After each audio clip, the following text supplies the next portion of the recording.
Messing it up. Blog Talk Radio. These nuts. Welcome to the War Room.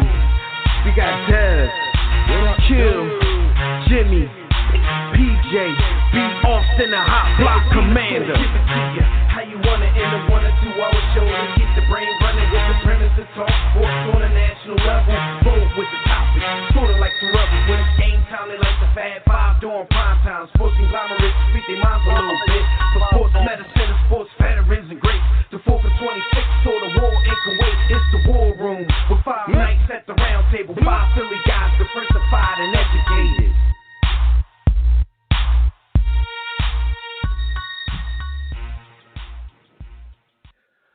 What's good, War Room family? You are once again live in the War Room, brought to you by War Room Sports on the War Room Sports Podcast Network. I'm one of your hosts. I'm Dev McMillan. I'm at the round table with my brother B. Austin. Look, man, shout out to the homie Jimmy, my co-host Jimmy. He's not with us this evening, but y'all know the blueprint is out there handling business only in a way that the blueprint knows how, so shout out to the brother. Look, man, we're in week 2 of the shutdown of the sports world due to the novel coronavirus, COVID-19. But now, not only has it shut down the sports world, but much of America has been shut down as well, as schools have been closed and millions of American workers have been asked to work from home if they can. Again, we'll discuss it. We'll give our thoughts on everything being affected by it, but we'll also discuss the off-the-field player movement activity occurring in the NFL right now. So we don't really have any games going on, but we do have the NFL doing its off-season thing, and I think that's come at just about the right time. It's kind of like fantasy football right now, because all of these teams are tooling up, but we like, are they tooling up for no reason? Like, are they going to play? Like, the tool up is real, but are we going to ever get to see this, or when are we going to get to see this? You know what I mean? But look, like I said, we're going to discuss all of that, so keep it locked right here with your boys. And if you want to get in on the conversation, sign in right now to the By the Hood chat room at blogtalkradio.com/The War Room, or you can join us on Facebook or Twitter at War Room Sports. We'll also be taking your calls on the Digital Extreme Tech Hotline. That number, as usual, is 323-410-0012. Before we get started, though, make sure that during the week when we're not live on the air, and I know you guys have a lot of time on your hands now, some stuff for the people that's working at home, some stuff that you may not have been able to do in the office, you probably can do it at home. So, we're not live on the air. Remember to check out archive episodes of our show. You can do that at warroomsports.com. You can also catch us on iTunes, TuneIn, Stitcher, Spreaker, Blog Talk Radio, Google Podcasts, Apple Podcasts, Spotify, and a whole host of other places where podcast listening is done. You can also check out some of our sister shows. Shout out to the Broad Street Line with Roy and Chris. Shout out to Tissue and the Tape Hip Hop Podcast with Phil and Survive. Shout out to After Further Review with the Mayor, John Appetit with the Burtons, and still on his way back. He had to postpone his March 15th return, mostly because of everything that's going on here. The mad sciences of sports. He will be back at some point. So shout out to all of these people. But B, what up with you? How you been living in these quarantine streets? Yeah, we out here living our best life, battling the novel COVID-19. I don't know what's so novel about it, but we it's interesting, man. The schools irking and annoying. The irking COVID-19. The schools is working on digital learning days. I don't know if they're doing that for your little youths, them up there, but down here in sweet Georgia, basically Georgia, my boy, who is my youngest, he gets up about 8:30, which is a little later than he would normally, and he jumps on and does his digital learning day for 4 periods of classes, and then after that, so the does his teacher little music is thing. in that? the teacher is involved in that? Like they're having class? Like, okay, yes, sir. That's what's up. Yeah, utilizing the 2020 technology?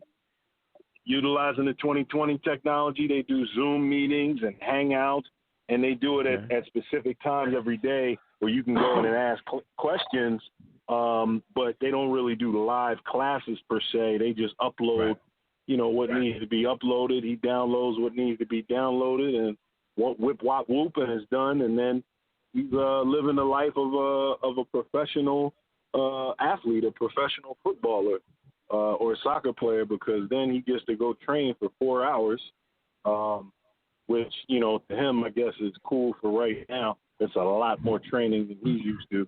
But with a small group, though, right? Yeah, small group. Now, one training for 4 hours. Got to get our social distancing on. Only Kobe can do that. But social distancing is crucial. So in like a 4 to 6 person group, they get their train on, and that's that, man. So hopefully when the novel comes to an end, we'll be ready to go to Europe and sign that Premier League contract in London to play for Man City. My youngin' here a little bit younger in the tooth. So, and Maryland, we always behind. So it's not a lot of 2020 technology going on here. Their teacher put together a giant package of stuff, AKA she ripped pages out of everybody's workbooks, stapled them together, sent them home. This is the main teacher. Get to work. But he has one teacher who does try to do some stuff, online. Like she puts her assignments there, so he can do stuff on a computer and turn it in. Everybody else, he's just gonna have this big old packet of handwritten work to hand in whenever they do go back to school. So I'm wondering if they are going to a plan B, because this looks like it's going to last longer than the 2 weeks that they told everybody it was going to last. So I'm like, at this point, these other teachers, like, what are they going to expect us to come in and get another packet? Or y'all going to get with the times and possibly do something online, something technological? We shall see, man. But it's been crazy, man, because all you see on social media is people talking about homeschooling and all of this kind of stuff. For me, I'm not going to sit here and lie like I'm sitting here giving instruction and all of that kind of stuff. What I do, he get to his work, he get to his packets, he got questions, he can ask me. The work needs to be checked. We talk about it, but I'm not necessarily sitting here holding class because, I got stuff to do. That's what homeschool is. Yo, do your work. Pretty much. Come see me when it's done. People. Check a it. lot of people out there are gonna act like they're doing some more than what they're doing. But okay, young boy, you good? On to the next. A lot of recess breaks in my class. Oh, you finished that? All right, finish a couple more. Let's get ahead of the curve, and then you can go watch some TV. All right, it's all good. We'll figure it out. But yeah, this got people afraid, man. It's a lot of stuff. They talking about, possibly closing some schools for the rest of the year. But we'll get to that in a minute, man. Let's get to these hot topics because that's a part of it. And hot topics, as usual, is brought to you by MyBookie. Now, it's a little weird right now because there's nothing to bet on, but War Room family, when sports do return, make sure that you can make tons of bread sports betting at MyBookie. So if you still haven't checked out MyBookie, you can get your account up and running now so that you're ready when the games start back up. You can lay down some cash on the biggest games in sports. You can join us, the War Room, and thousands of other online players placing bets at mybookie.ag. If you guys are tired of getting excuses when it's time to collect on your bets from all of these other sites and wherever your bookies, that's why we urge you to join MyBookie. You win, they pay, fast, no hassle. You're basically wasting your time sports betting anywhere else. They even have in-game live betting, so you can place wagers after the game starts. So join now, and MyBookie will match 50% of your first deposit up to $1,000. Just use promo code WARROOM in all caps to activate this offer. Visit mybookie.ag today. Play, win, and get paid when sports return, that is. That's all there is to it. All right, man. So I heard they was taking bets on. I heard they was taking bets on when this is all going to end and how many people it's going to come. When each league is going to start back up. I don't know. Yeah, they might be even bet, more ignorant than that, taking prop bets on, what professional athlete is going to test positive for this COVID crap. Yeah, they bet on the mortality rate. Right. So speaking of that, a report came out earlier this week saying 4 Brooklyn Nets tested positive. We later found out, because, some of these guys are transparent through their social media accounts. We later found out that one of those 4 was none other than Kevin Durant himself. Kevin Durant. We talk about him often on this show because he's an NBA superstar, one of the top 2 to 5 players in the NBA, from the area that B and I have frequented over the last 20 years. We've had experiences with him, coached against him, talked to him. B's played with him in the Maryland run and shoot pickup game circuit. Unfortunate. This is a guy, he's just now probably getting around the team in some kind of action capacity, because we all know he's recovering from a torn Achilles. So we don't know who the other 3 players are. So it's the only one we have to be remorseful for on a more personal level right now is KD. As with most of the celebrities that you see popping up saying that they're testing positive, feels fine, asymptomatic at the time of the test, which is another issue that we'll get to in a minute. But what were your thoughts when you heard that? Because you hear names. Of course, it started out with Rudy Gobert. Then it was his teammate Donovan Mitchell, who are, all-star players, big names in themselves. But then when somebody who's arguably, when healthy, the best player in the NBA, one of the faces of the NBA get it, does it take on a little more of a more serious tone in sports?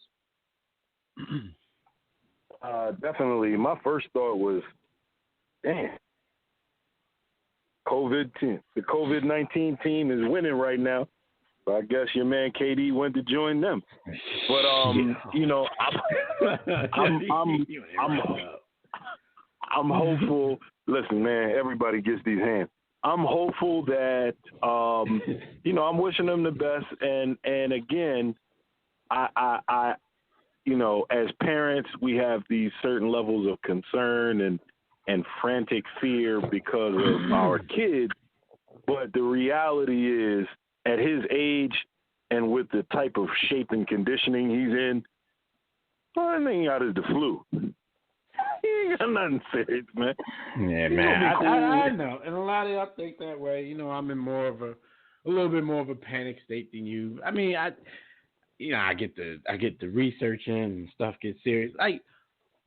What I do know, viruses, especially ones that we don't know anything about, they change. They mutate. You know what I'm saying? So everything we learned in month 1 could be different by month 2. So I don't just take it for granted. Well, he's healthy, this and that, and he'll be all right. You know what I'm saying? I'm praying that it's that way, but for me, it's a little more worrisome. When you hear of when things hit a little bit more closer to home like that. I mean, a week ago. And a lot of people out there will try to chalk it up to jokes, but there were some people dead ass serious out there. A week ago, black people couldn't catch it. and if there was anything about our makeup that made that true for the first month of the virus, which I don't really believe, but if there was anything out there that made that true, it could have possibly changed. So as strains change, I mean, we talk about how many people die from the flu every year. And a big reason for that is, people who do take the flu shot, sometimes a different strain comes, and what you've taken really doesn't do anything to help you. And more people die because there's a different strain, and they got to be back to the drawing board. The only thing is, you got decades and decades of research and knowledge about the flu. You know what I'm saying? You got a month or 2 of this. So we can't think that everything that they've reported is going to be concrete for the duration of this crazy crap that we're going through. So that's my thing. I mean, I'm with you in thinking okay, he should be okay. and everybody else should be okay. But you never know, man. I mean, even if these dudes are NBA players, we don't know which one of these NBA players grew up with asthma. I just read about a 34-year-old who died because he had asthma that he thought he got over as a kid, and he ended up taking a little trip to Disney World. He had some other stuff as well, but point being, if this thing doesn't exist, dude is still alive. You know what I mean? So for me, it's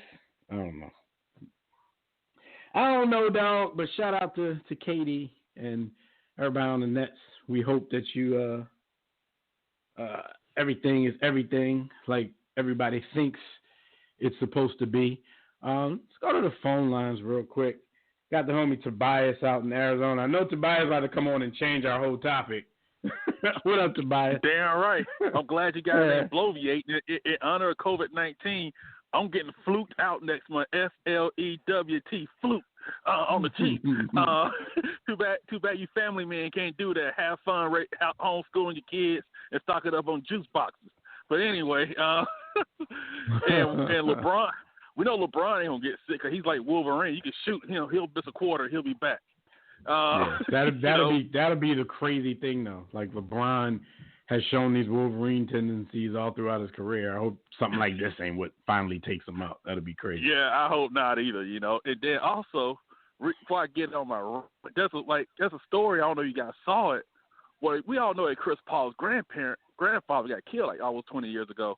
And as a white woman, she came out and said she lied, and she did. And those are the wrong 5 black males that they arrested, and 2 of them still in prison serving a life sentence. So I feel bad about it, and it's something to look up there. Yeah, but topic of the week.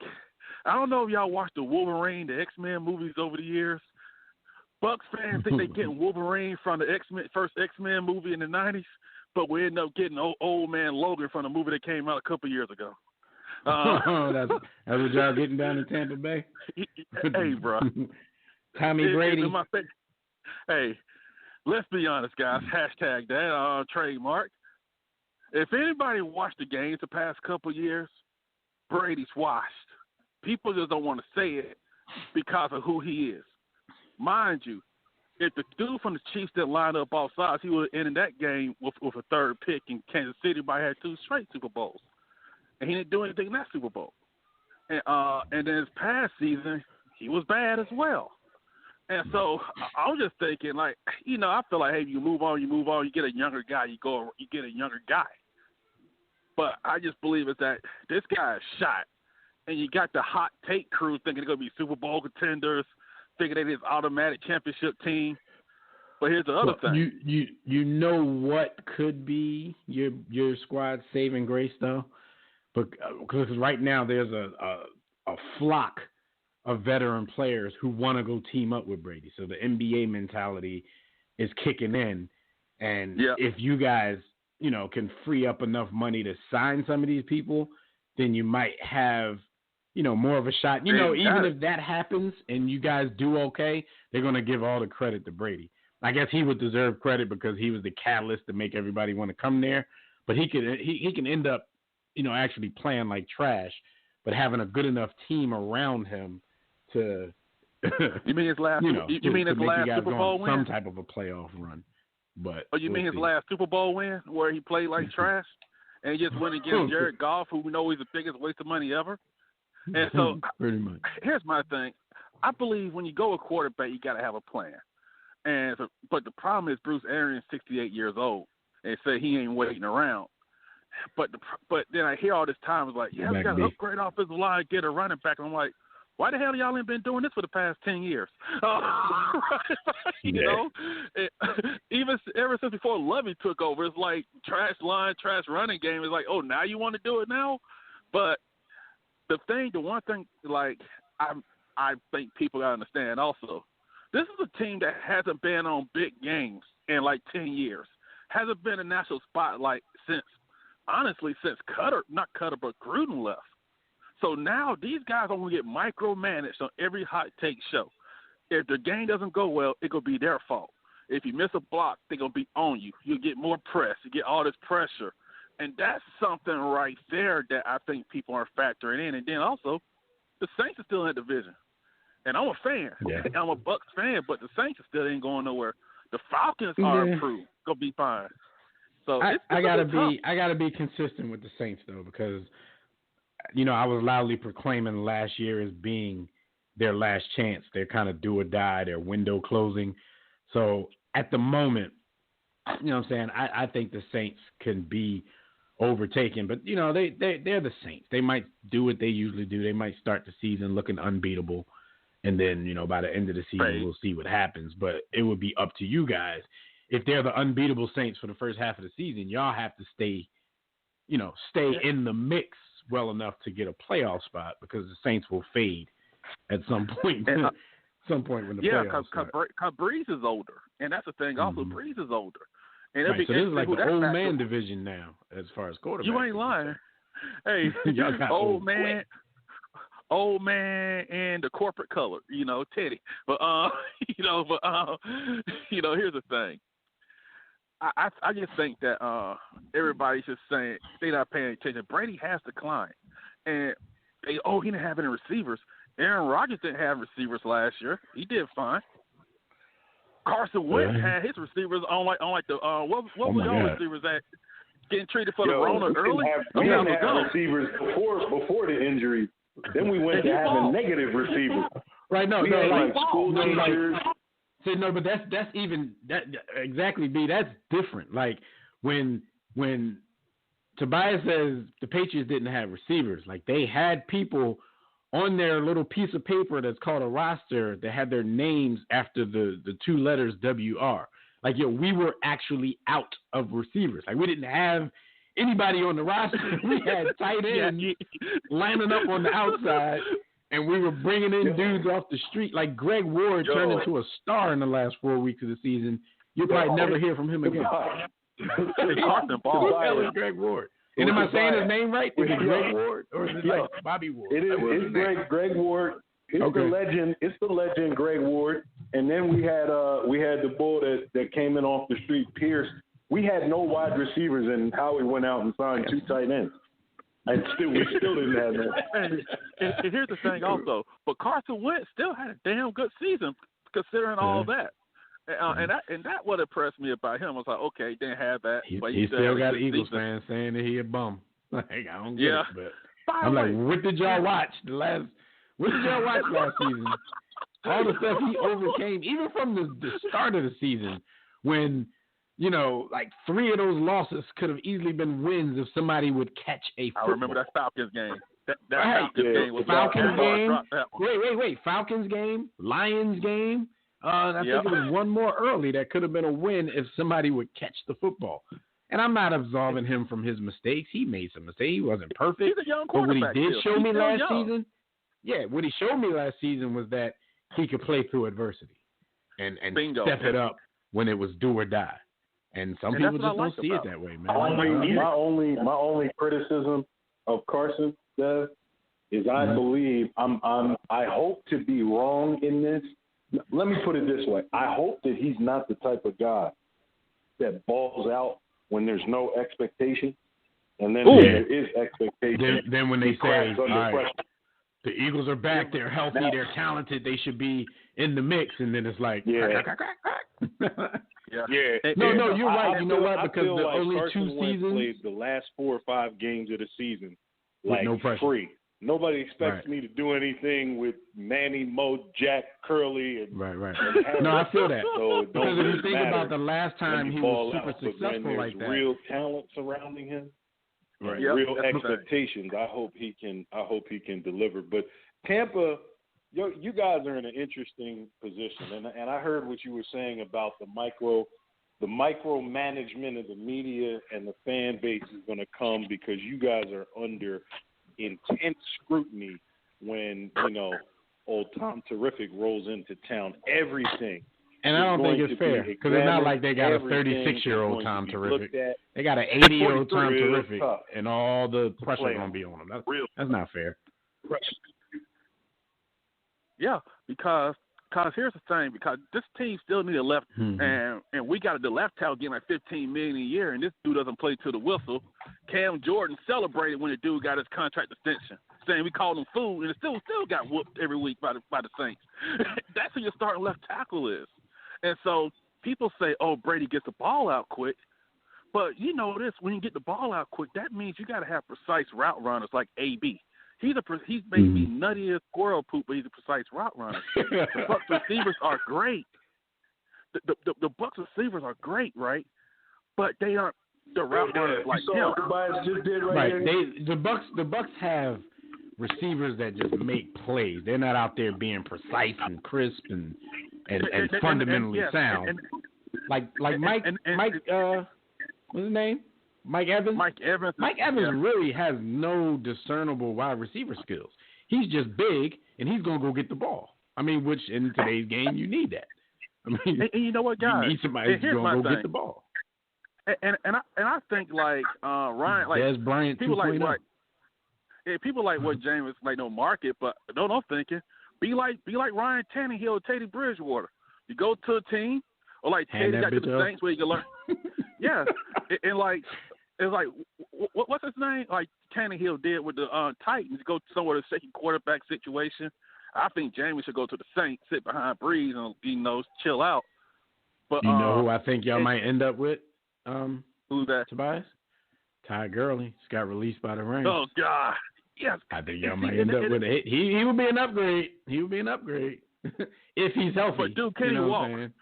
Hey, I'm about Todd to say Gurley if he's healthy, but that's Todd Gurley needs that wheelchair to buy groceries every day. So let's be real about that. He can't walk.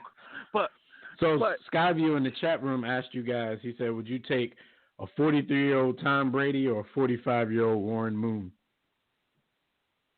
Warren was still good at the end, I think, if I remember correctly. Yeah, but did he play till he was 45? I asked my question back to Skyview was, can I Warren say neither? Was a better talent. Can I say neither? No, yeah, he definitely is. See, here's the Tom problem. Brady without Bill Belichick is a gamble. So it's like, I don't know if I trust dude without. I mean, I guess he's done enough to earn trust, but I'm still skeptical. You know what I mean? But here's the thing. Belichick, he lets you go for a reason. He wanted to get rid of him 2 years ago for Garoppolo. And in the last 2 years, we've seen why. Yes. But people don't want to admit that because of the name on the back of the jersey. That's the thing. And I'm just worried that, hey, this guy ain't going to be what the media and all these people saying what he's going to be. Yeah, he ain't going to throw 30 picks. But damn it, can he make plays still? No, the arm is shot like Phillip Rivers. People just don't want to admit that, and they don't want to come to grips with that. It's okay because he's 43. It's okay. You know what this could be, Tobias, on a higher level? Because we went through this on a much lower level when Andy Reid got rid of Donovan McNabb. Now, me and B sat there and told everybody, he's not going to be the same player outside of Philly. Everybody like, y'all crazy. Washington about to own the division now. Y'all stupid. Let them go. I'm like, that should show you the person who made this dude look good was willing to trade him inside the division. If that's not the biggest slap in the face piece of disrespect you've ever seen, that nobody's going to look at it that way, but if that's not the biggest pile of disrespect you've ever seen in your life, and then it came to fruition. I still remember to this day when Washington beat us the first time we played them, and dude was in the locker room. Hold on, B. Dude was in the locker room talking trash like, yeah, they got rid of the wrong one. Yo, he threw for 100 yards that game. 100 even. And he was in there talking trash like, they shouldn't have got rid of me. Like, no, you just kind of proved that they should have. Like, you had 100 yards. We're going to lose games to division rivals. That's just going to happen. It happens. You play them all the time. It happens. Yep. But, dude, you just threw for 100 yards. Like, you didn't prove anything. And he talked all of that, and by the end of the season, he was on the bench for the dude who went to the Super Bowl with the Bears. Forgot his name. He was trash. Oh, Rex Grossman. Rex Grossman. Speaking of the Bears, and then by the next year, he was in Minnesota. And then by game 6 of that year, he was done. He on TV. So like, and by the way, yeah. speaking of the Bears, right?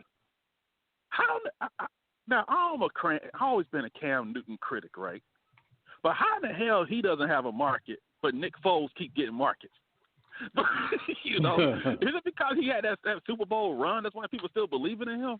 And I'm like, the Bears. We talked about this earlier in the chat. I mean, you saw Brett Favre after he won one Super Bowl, he could do anything he wanted. I could throw 8 picks a game. Yeah, that credit stinks. Yes, because here's the thing: Cam Newton was cheaper. You're stuck with Nick Foles, and Bears fans aren't excited about this. The Colts fans aren't excited about Phillip Rivers. Newton, but that's just me. Yeah, but see, honestly though, here's the thing: like even Phillip Rivers, right? Colts fans aren't happy. They might as well stuck with Brissett for what they keep doing for Rivers. Rivers is shot. They just look at the name on the back of the jersey. You disrespecting a legend right now. Who, Phillip Rivers? No, Nick Foles. Nick Foles. You disrespecting a legend. Hey, Nick Foles got that Super Bowl run. He don't have to buy a cheesesteak ever again in Philly. But the thing is, Nick don't stink though. He don't stink. He don't make he don't make crazy mistakes. It's just that Nick Foles is gonna go out there and he's not gonna wow you at all times. You know what I'm saying? Yeah. He can steady a ship if you got some stuff around him. He can steady a ship to where the wind or the Andy Reid system. Right. But that's another thing. You don't know what he's gonna look like outside of that. I mean, to be fair, in Jacksonville, there was never really an opportunity. He got hurt week 1 while throwing a touchdown pass. He got hurt week 1. So you can't put that on the same level as the Rams. And I think for the Rams, there's also an excuse there. I mean, he played under Jeff Fisher, and nobody's good under Jeff Fisher since the late great Aaron McNair, and even he didn't look like the greatest passer under Jeff Fisher. He looked like a damn running back, and that's why he and Eddie George were broke up the way they were when they retired, because they played for Jeff Fisher. But there's a lot of confidence going around in Nick. But I just think that I just think with Brady, I just thinking that people just having they just look at a name and they looking at his career in the past. Belichick, even something awesome. Remember how the owner stepped in and said, "Hey, you're not trading. You get rid of Garoppolo." The owner didn't step in this time. Yeah. The owner was like, "Do what you think is best," because they know they watch practice every day. They watch these games. And they watch at some point, the owner had to give up all of that. Like, dude's 43. How long you gonna go to bat for him? How long you gonna handcuff your franchise? You know what I mean? And I think the Patriots gonna be all right as long as they don't trade for Andy Dalton. I don't know how Andy Dalton keeps getting all this love lately. They treat Andy Dalton like he's Steve Young in the media. Now that is a question that needs to be explored. And I'm not even an Andy Dalton detractor per se. Well, talking about Tobias don't think anybody's good. Tobias don't think anybody's good. You know what I think is good? Hey, I actually complimented your guy Wentz because what he did. I don't think Jared Goff's good. I didn't think he was that good in college. And I'm on college football ahead. No, but we're talking about the availables. Some of the availables is worth a look. I'd take a look at Andy Dalton. Like, for real. Yeah. I think Andy Dalton is still good enough that – because I'm like – I could use a nice veteran backup for Carson Wentz just in case. But I don't think Andy Dalton's that guy, because I think Andy Dalton can still he wants to start. Demand – not even that, but I think he could demand more money than you want to pay a backup. You know what I'm saying? Yeah. In Philly, at least. If you already have a high-priced starter, I think he could still demand more money than you want to spend on 2 quarterbacks.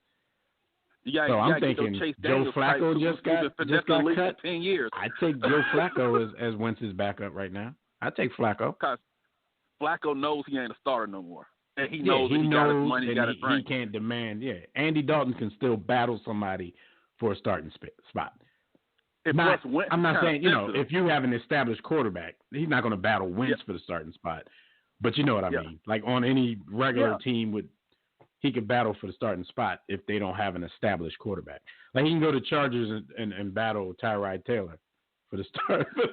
Boy, hey, that'll put butts in the seats. But even the Patriots, everybody's like, oh, they make it as a mistake. Dude, they got 6 Super Bowls out of this, 9 Super Bowls in 20 years. It's so. I think people just like the guy, and Belichick. He's gonna take a step back this year. But the man ain't become stupid, right? He ain't stupid. He ain't like he's Dirk Cutter around here calling plays. Tobias, I'm gonna go ahead. I'm gonna go ahead and go on record, and you can quote me. You can quote me. You can quote me. You can quote me on this. As much respect as I put on Brady's name, I'm objective. I take the hate in my blood out because I hate him. I hate everything that the Patriots stand for, except for cheating. I wish we did more of in Philly, but I believe he hates them for everything but the reason everybody else hates him. The foundation, the alpha and the omega of them actually winning is Bill Belichick.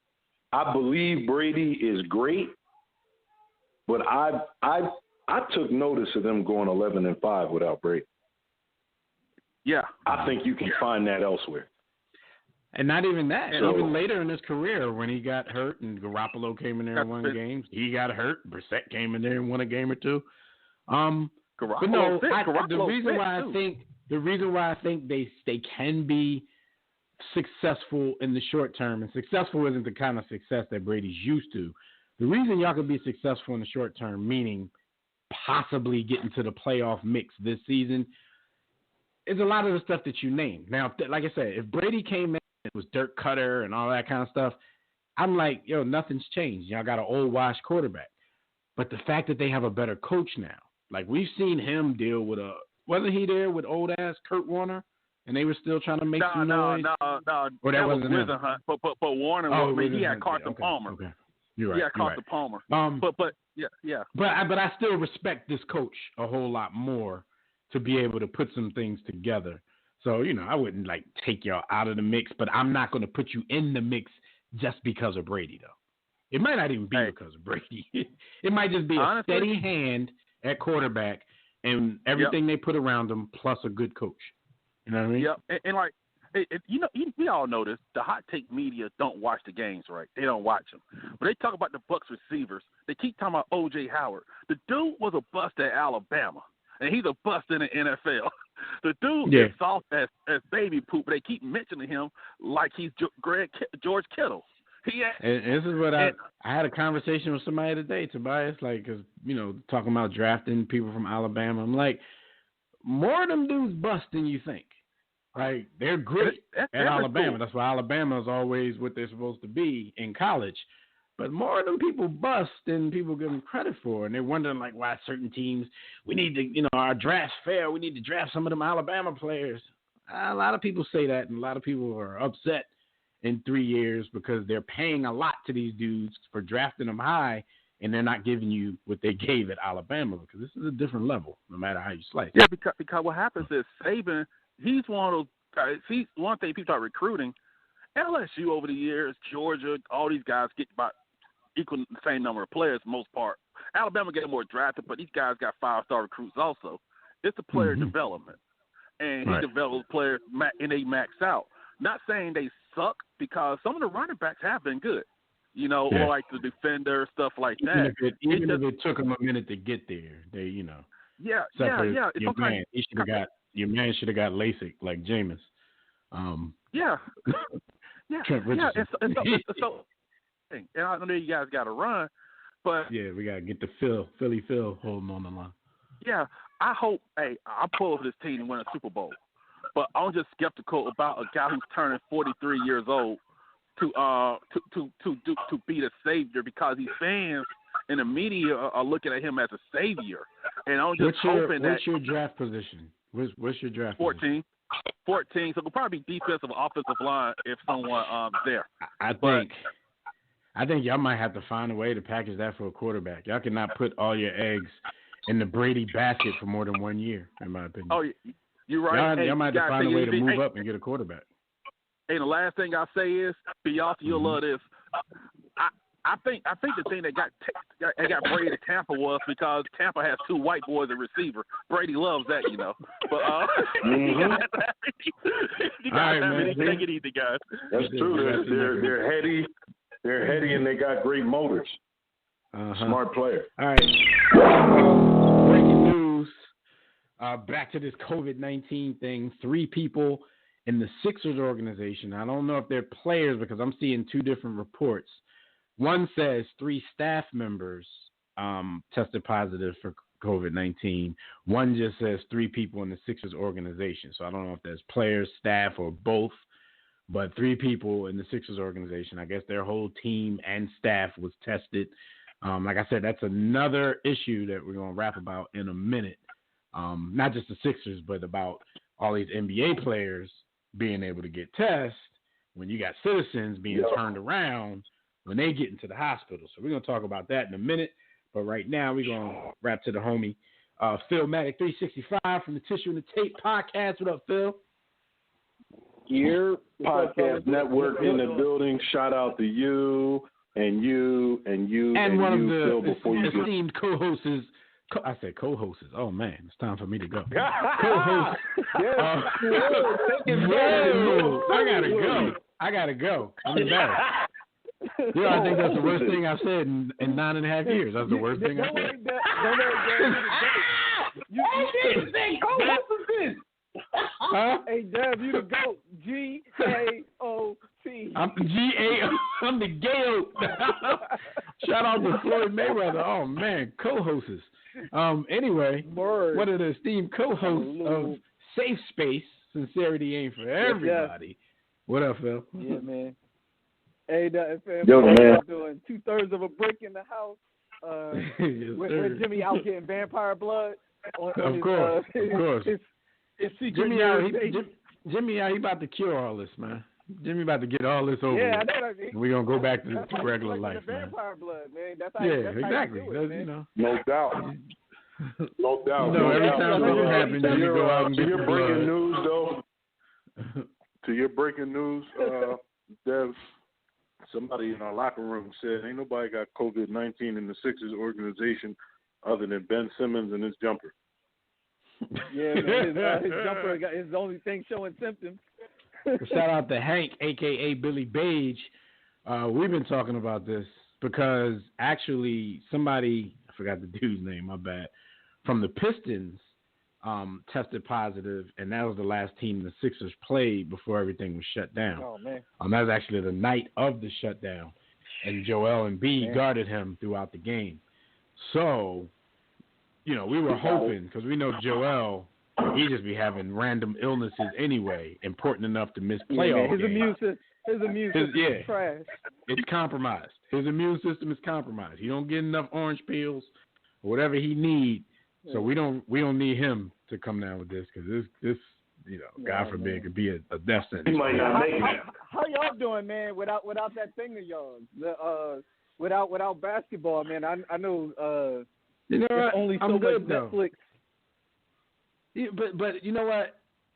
Especially rapping with you, because we talk a whole lot about TV. We even in TV chat groups. Yeah. So it's actually so far it's given me more time to catch up on some other stuff. So I'm not like there yet. Like half the time this thing of ours be trash anyway. I mean, I would still like to be able to turn the channel and watch some games, but but no, I'm not in total withdrawal yet because I still got a whole lot of stuff on DVR that I need to catch up with until April anyway.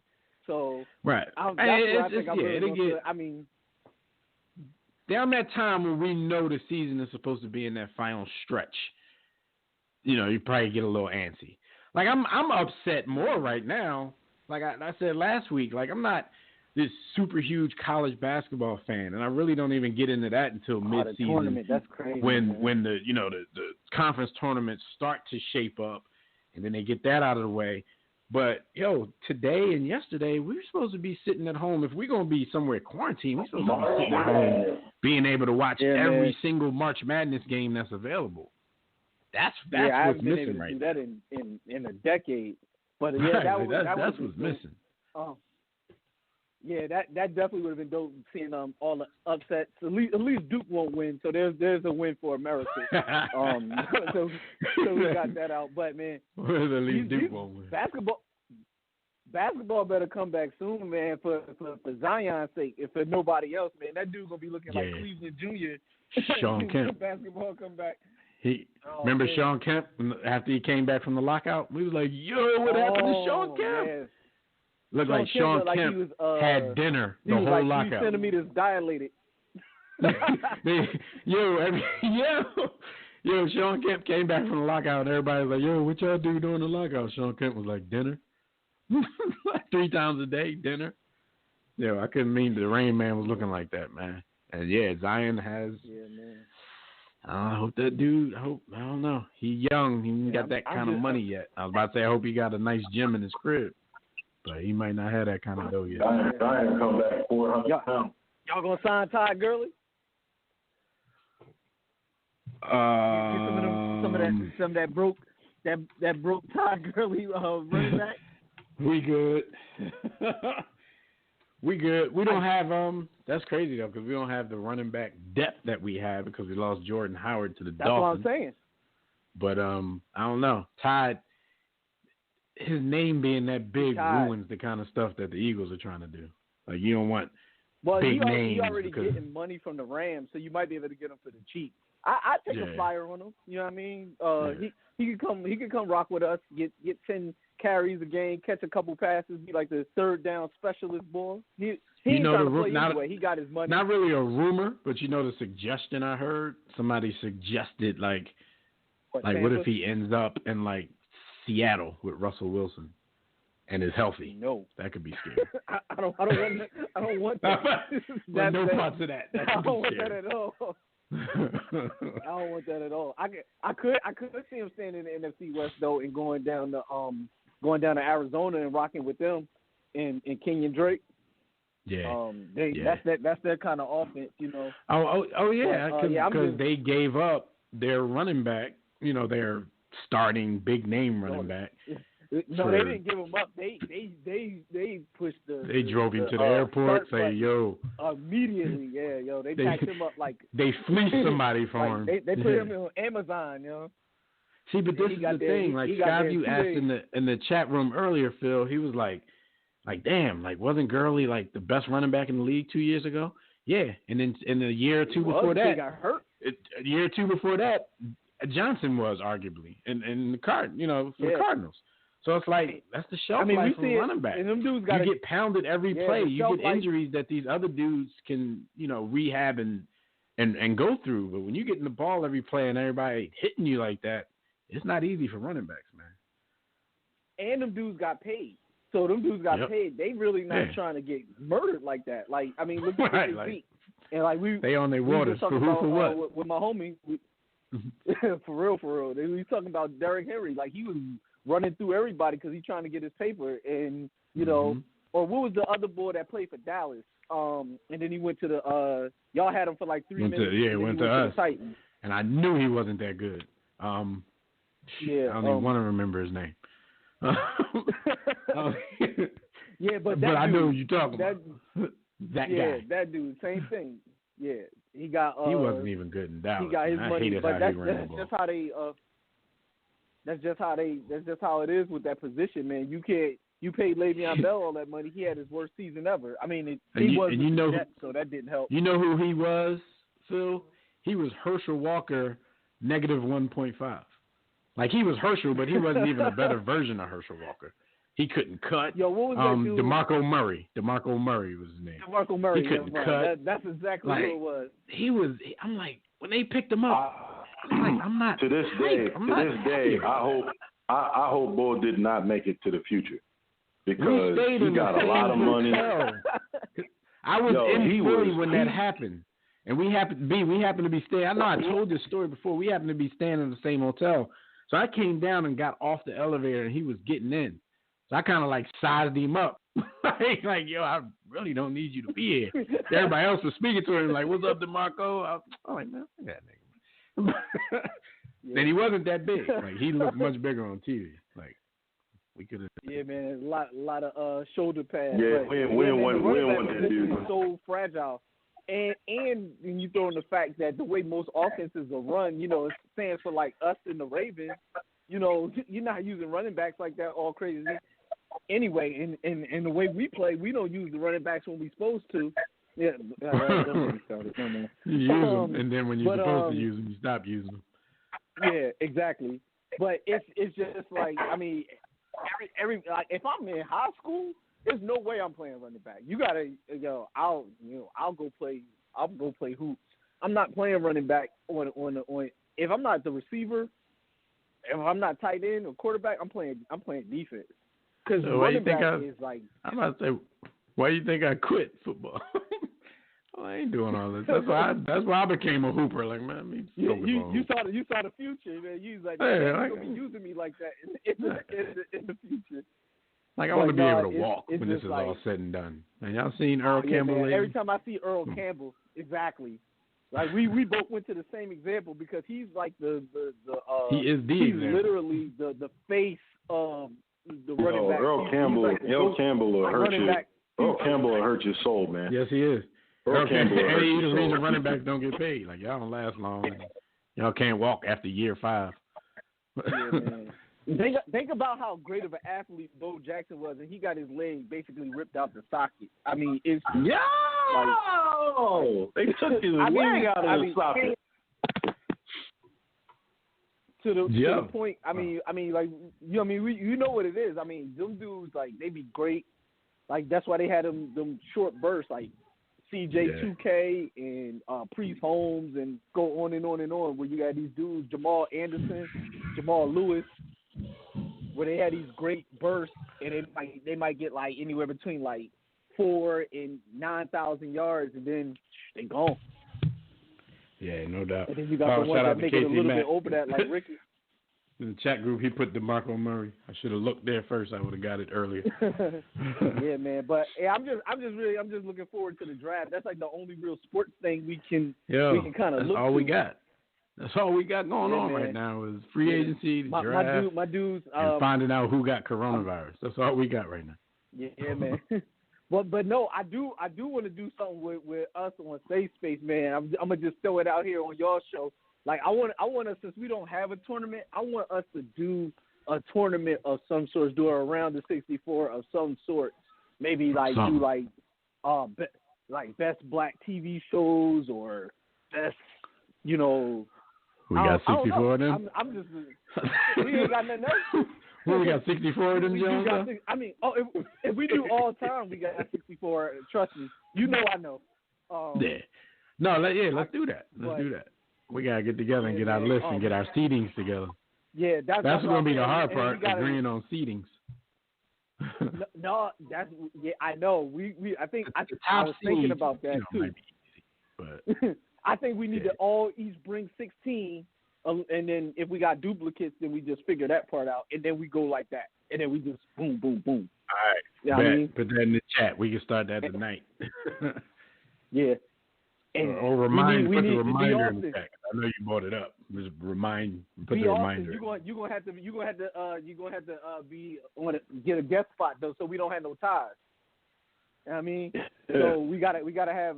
We can't have no ties. We also don't watch no TV, so he definitely a guest. God damn.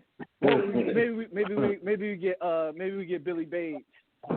You gotta get Billy Bates. I'm here for the Sunday mornings, brother. That's about all I can get. I'm here for all right, the Sundays. we do that, sir. No doubt. No doubt. I ain't gonna hold y'all no more, man. Y'all be safe. Stay low. Keep firing. I mean, the way, strap up. No doubt. Everything. All the time. All right, man. All right, one.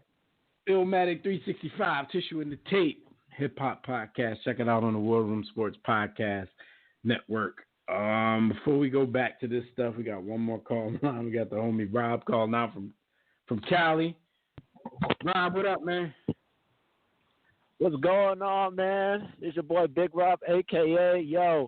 On Tinder, my bio says I do not have coronavirus. That's good enough for me. But, hey, how y'all doing, man? What up? So what's going on, man?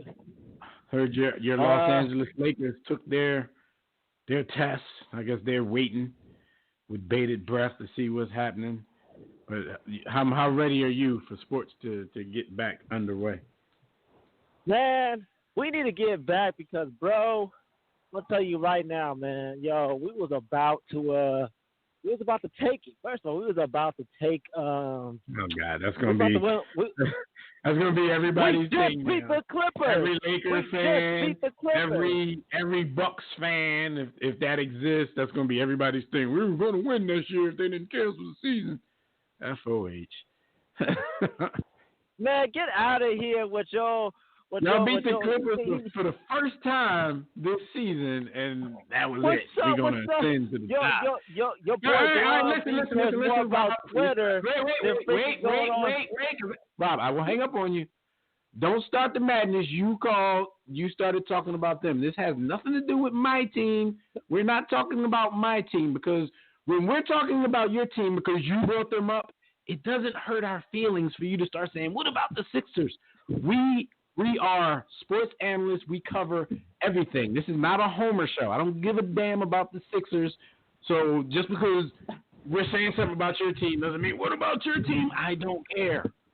Stick to the topic. All right?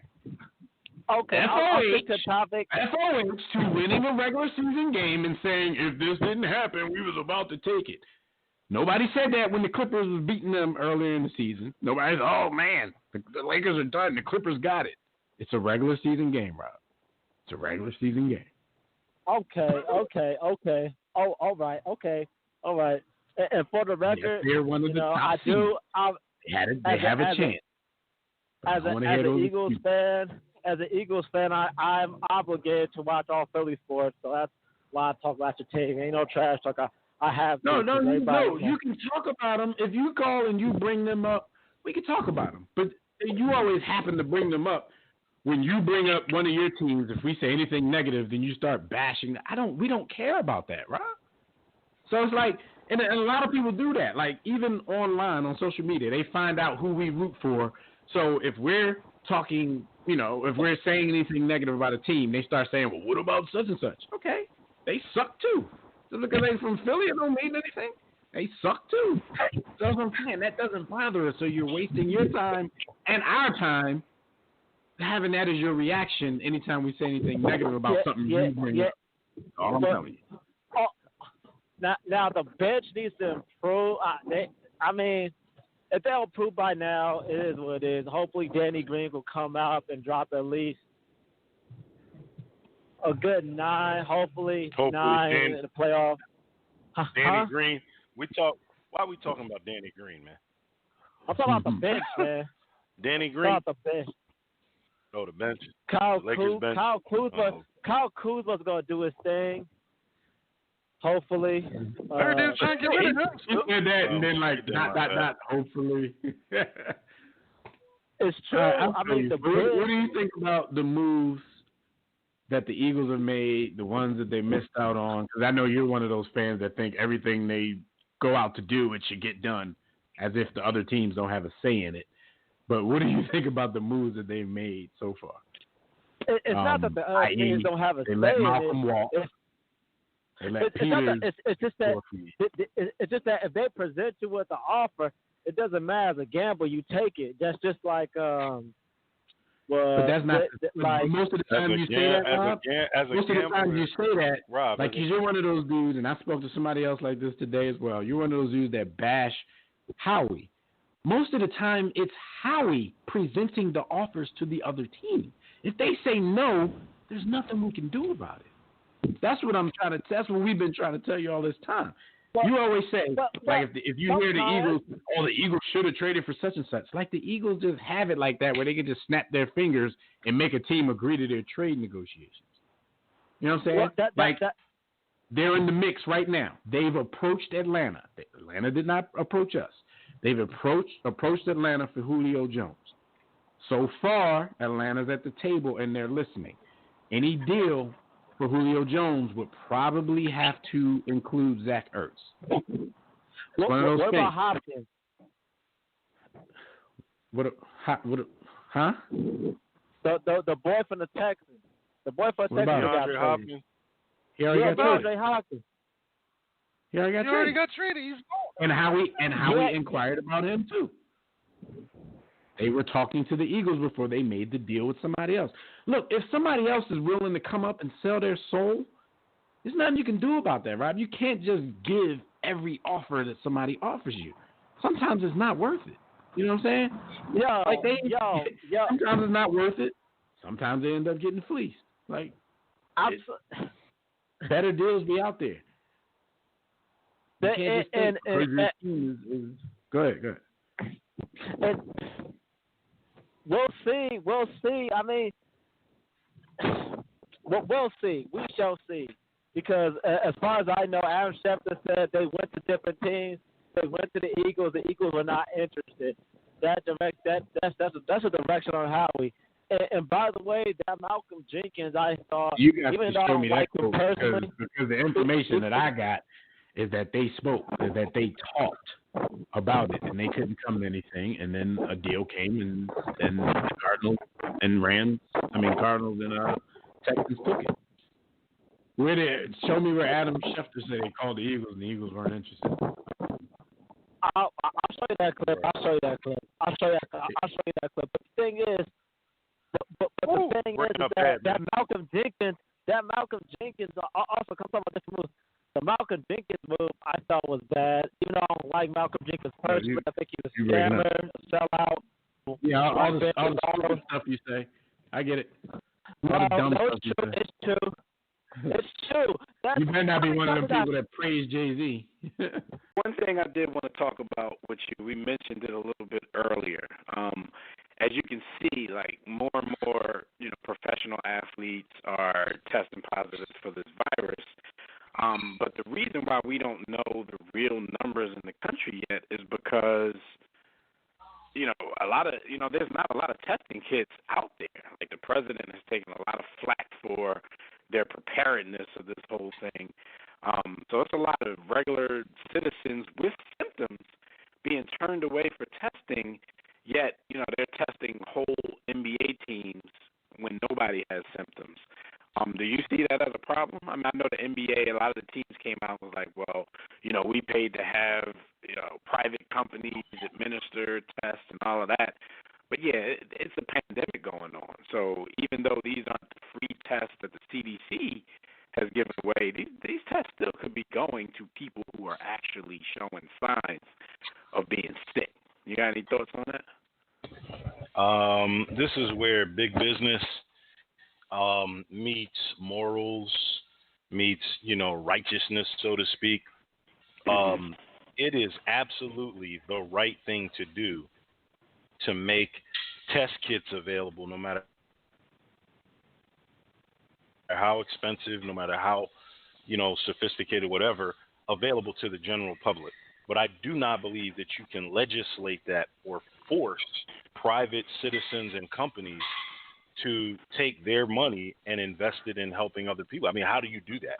And as much criticism as we level at your president, Donald Trump, and I love to shoot at him, this one it doesn't fit. This one he can't wear this. I mean, he has to use the means that are afforded to him through the channels that he controls. He can't force sports teams to invest in test kits for citizens. So, yeah, I think that's a flawed argument. No, he definitely can't. I mean, he doesn't know that though. He thinks he's the emperor of the world. He thinks if he calls and makes a call, he probably does think he can. I'm just saying. I'm talking about the optics of it. I mean, because the reality of the situation is they are paying for private testing, but right. It looks terrible because the country has a shortage of tests, and we're every day they're reporting these numbers that's probably not even half of what's going on in the country because a lot of these people aren't getting tested. Like I've actually seen like country folk from West Virginia bragging. Like, see, y'all always said that we were at the bottom of the barrel, but we don't have that COVID-19. Ain't nobody sent no testing kits to West Virginia. Y'all probably walking around with it and have no clue because nobody's wasting it. I ain't even gonna say that. People gonna get upset. But anyway, you get my point, man. So yeah, it's a bad look optics wise.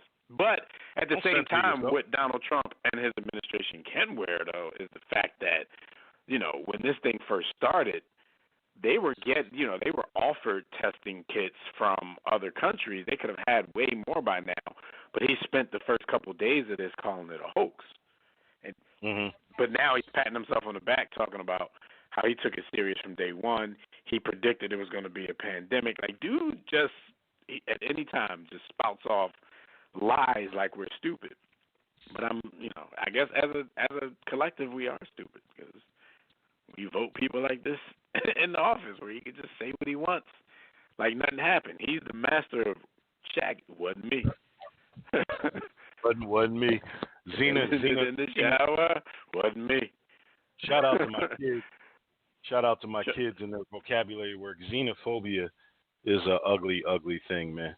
There are people that would rather deal with his ignorance that they know than the unknown. So, but that's a whole other topic for another day. Definitely is. Bad optics, but I'm not mad. Bad optics. Quick quote of the week, which comes from 45 as well. 45 went on TV and said people are dying that have never died before. Yeah, that's happening. I mean, let's see, has some strong belief in, reincarnation. I pretty much figured everybody who died has never died before.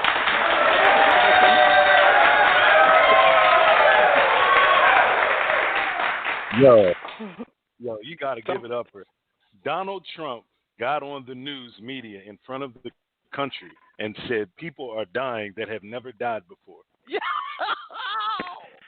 He's the greatest. Yeah, he definitely is. A quick stat of the week. Yo, I mean, some people have some hairy situations where they said they've seen a light. So, you gotta give them the benefit of the doubt. Like, some people didn't walk towards that light. They came back. So, stat of the week, man, this is interesting.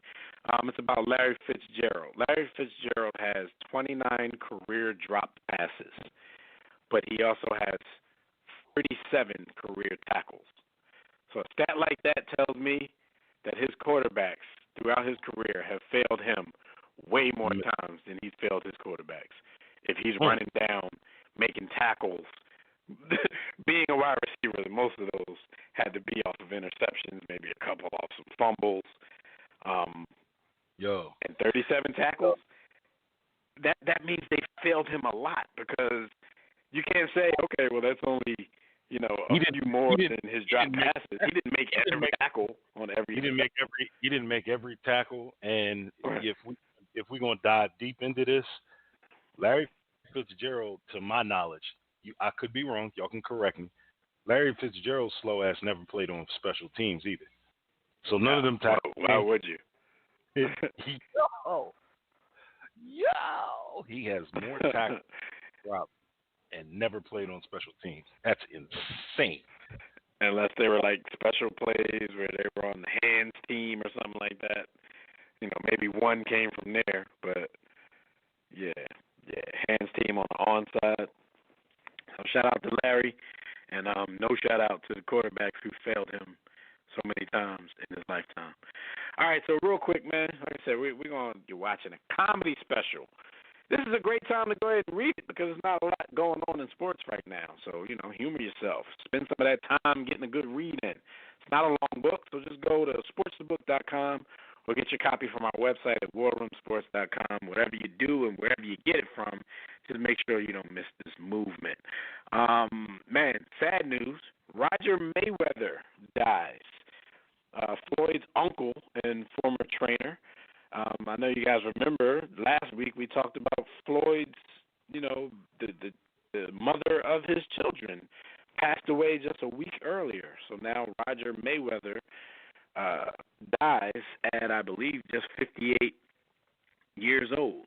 Like, what's up with Floyd's his surrounding family members? Like, what's going on here? Is Floyd thinning the herd, or who's responsible for this? A lot of cocaine, a lot of liquor, a lot of parties, a lot of late nights, hard life, hard living. we know Roger was considered to be, one of the world's best boxing trainers. You get that kind of reputation when the fighter that you're training goes undefeated in his career. I think he began working with his nephew back in 1996, along with his dad, Floyd Mayweather Sr. As you can remember, B, they've had some issues over the years sometimes when Floyd, had to pick somebody. He'd rather train with his uncle. His father was a little salty about that a few times. But Floyd said, my uncle was one of the most important people in my life, inside and outside of the ring. Remember, he was also a professional fighter. He had a 20-year career. He was the original Black Mamba. That was his nickname. So shout out to Roger Mayweather. I never saw. I think they said he struggled with diabetes. Yeah. But other than that, I don't see like a cause for his death. So I guess they're trying to say it was complications of diabetes. Yeah, that could be big enough. And one of the things that comes of that is when you are, I'm not trying to put anything out there in the wind, but my eye test told me that Roger may have enjoyed bending the elbow a little bit. If y'all catch me, and bending the elbow, definitely not good for that particular disease at all. So, rest in power, rest in peace. Great legacy in the sport and profession that he chose to pursue. Was a very good trainer. Very good dude. And in other boxing news, Canelo and Triple G have agreed on a third fight. They're looking tentatively at September 12th at AT&T Stadium in Dallas. I guess it depends on when we get back to regular life, if, that's going to be a thing or not, at least on that date. Would you be looking forward to a Canelo Triple G Part 3? Yeah, I wouldn't mind. I want to see that more than I want to see Tyson Fury and Wildenberg go at it. Hey, shout out to the homie Court Bennett, because, that's his new thing on the page. He turned our page for the last 2 weeks into a Tyson Fury is a cheater page. Several posts about that. The whole thing with, still photos of his glove looking like it's not where it's supposed to be, and maybe his fists hanging through where the strings are. Then there's people saying that he's doping. It's everything. Anything that comes out, he's putting it there. And he's going hard on it, just like he does on Tom Brady and his pension for cheating. So, Tyson Fury, if Tyson Fury is cheating, his cheating is failing him. He need to cheat with some steroids and get some muscles or something. He out there looking like one of the goons from Popeye. One man look like Alice the Goon. Out there beating the trash out of people. At the very, very superficial end of the spectrum, if I'm one of Wildenberg's homies, I'm looking at him like, yo, you let that fat boy bitch.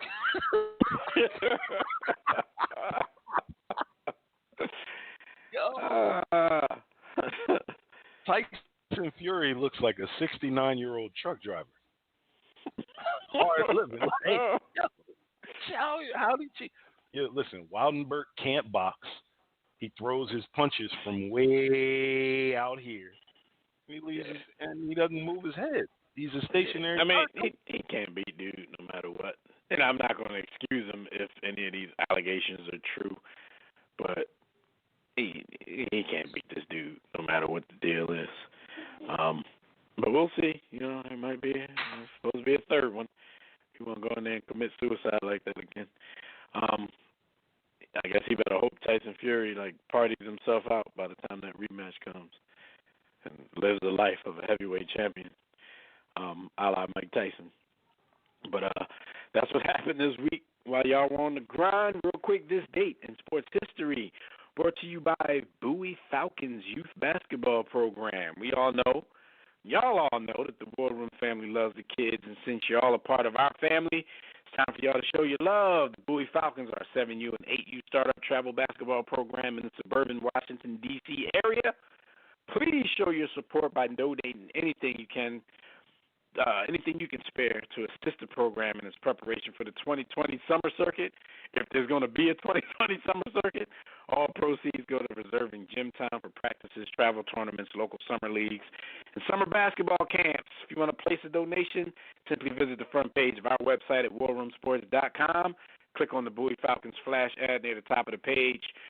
Please show your support and help these young hoopers thrive, because ball is life. You can also find that GoFundMe link on our Facebook page. It's pinned to the top of the page, so when you get on there, there's no excuse for not seeing it.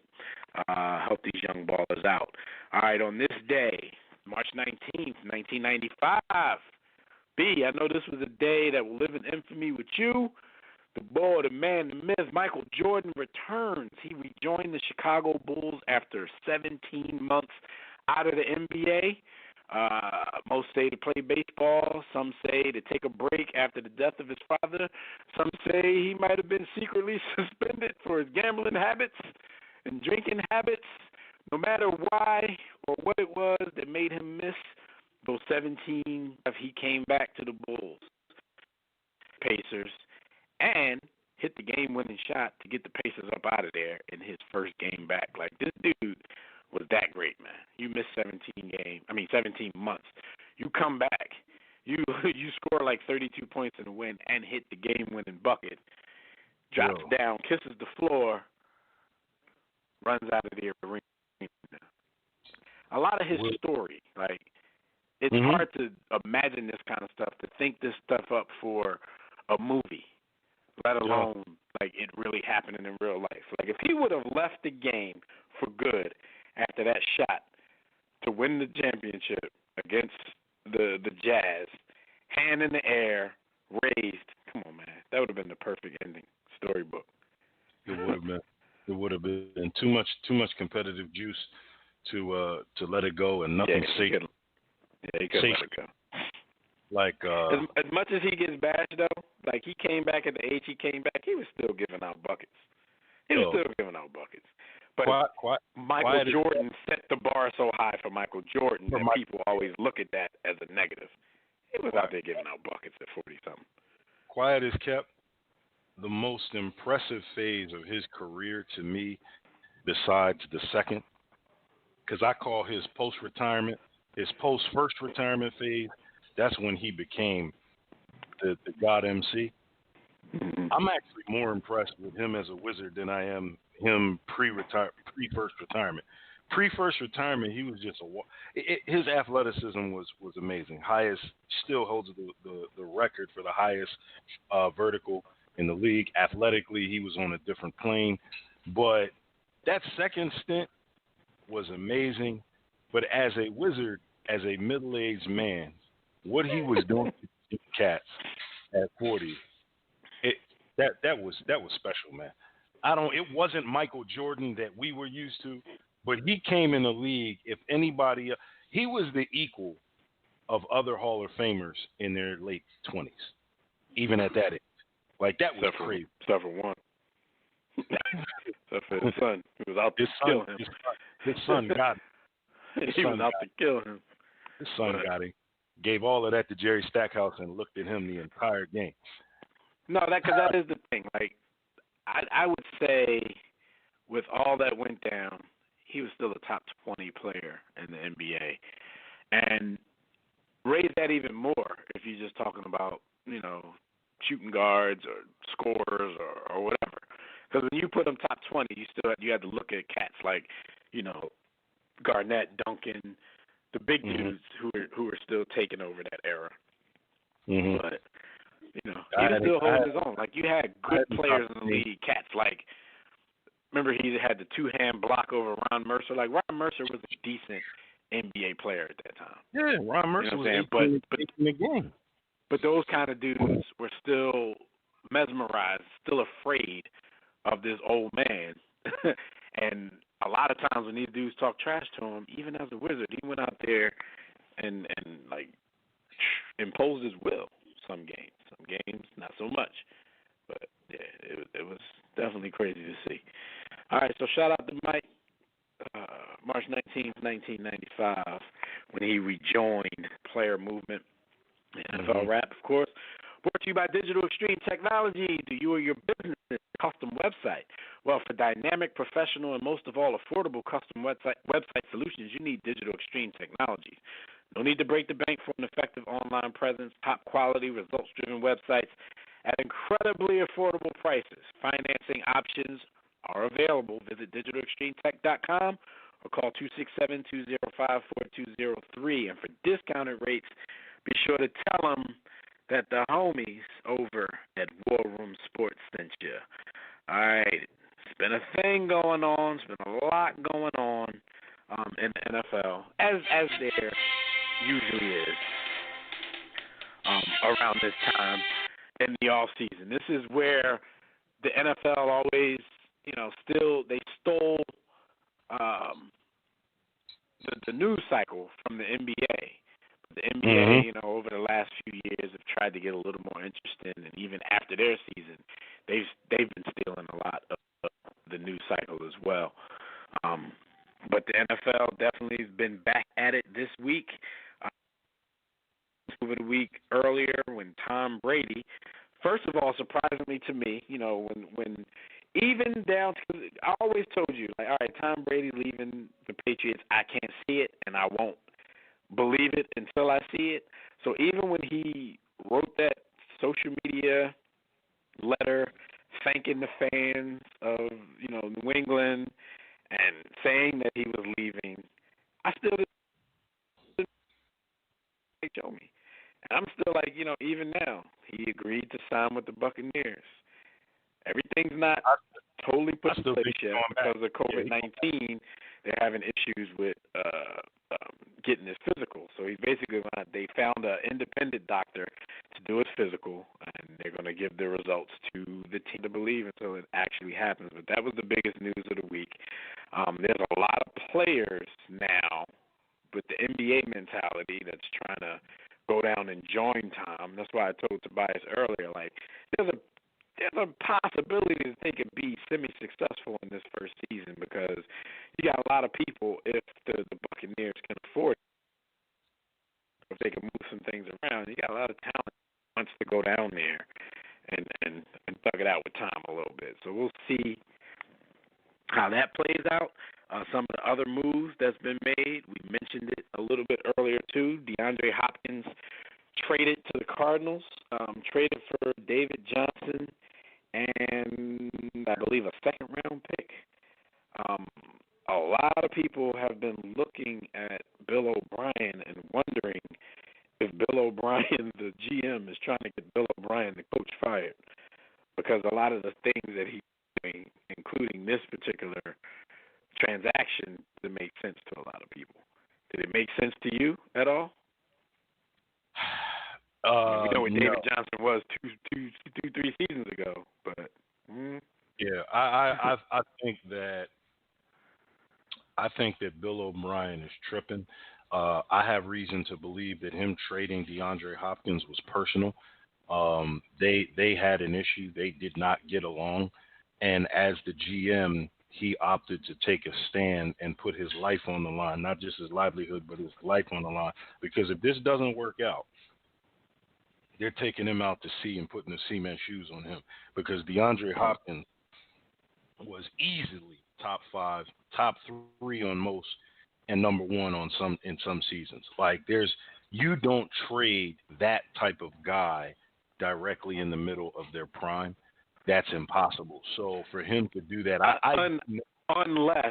unless you're a super struggling franchise and he's, one of your only trade pieces. But this is a team that had Super Bowl aspirations last season. This is a team that made the playoffs. So it's kind of weird to see them get rid of who a lot of people think is arguably their best player in the midst of that. Because even though you did have Super Bowl aspirations, I don't think they're the type of team with a roster where you can just plug and play right now and you'll still be in the mix.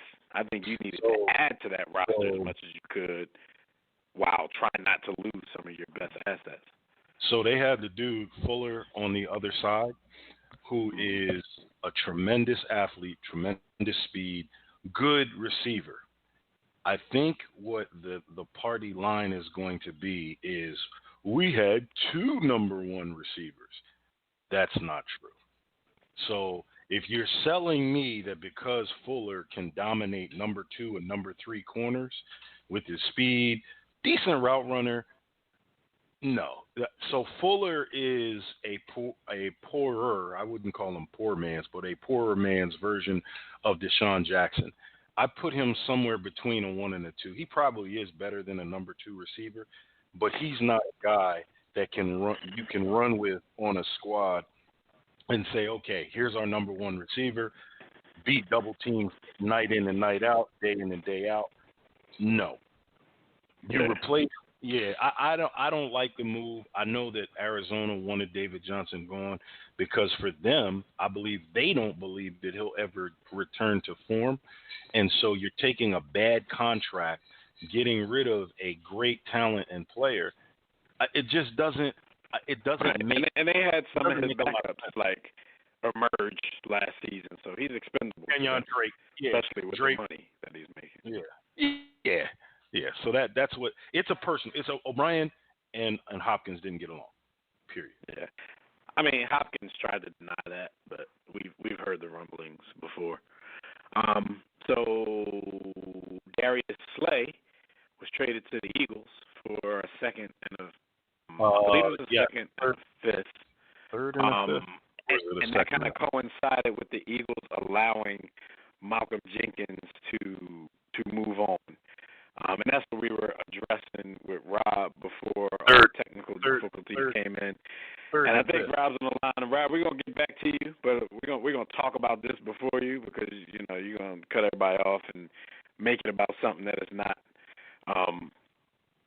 A lot of Eagles fans are a little upset about this whole thing.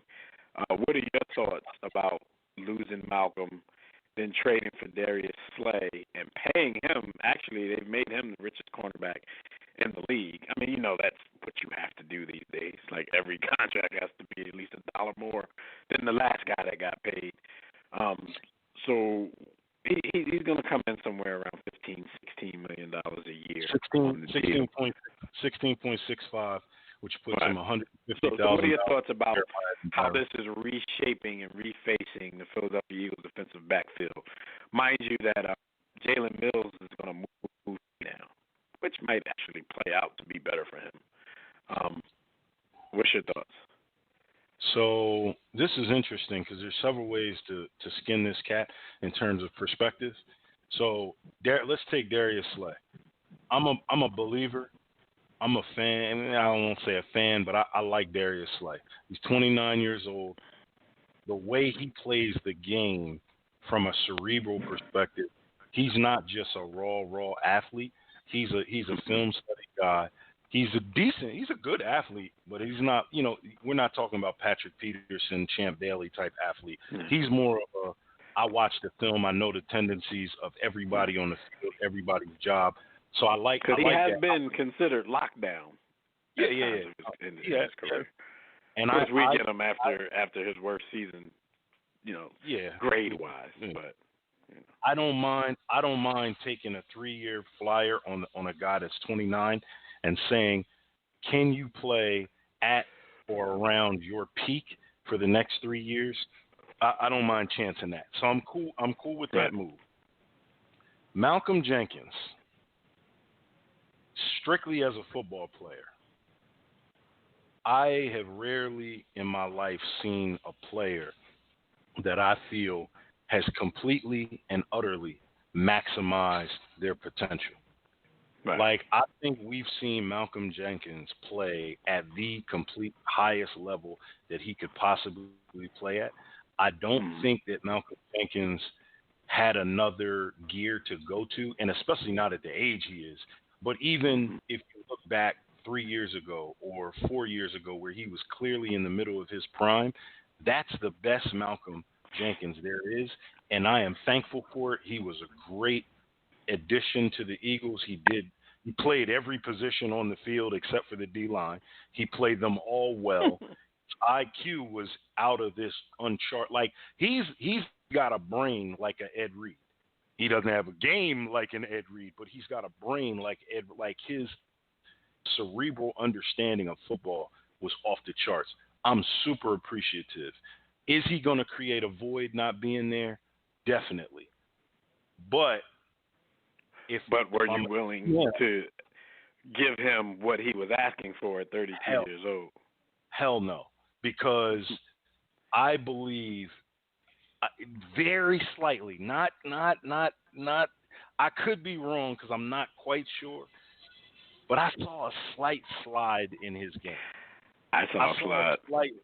I saw a slight because at his best, when I really appreciated what he could do, was three things: free, strong, and slot. All that other stuff was icing on the cake, but free, strong, and slot corner. Those three things, that's amazing. That in and of itself is amazing to be able to play those three positions. Malcolm Jenkins could no longer be a high-quality slot corner.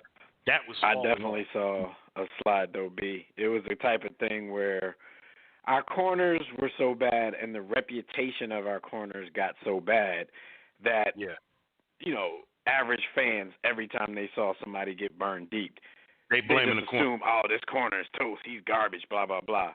Yeah, there were several of those this season that was Malcolm Jenkins' fault.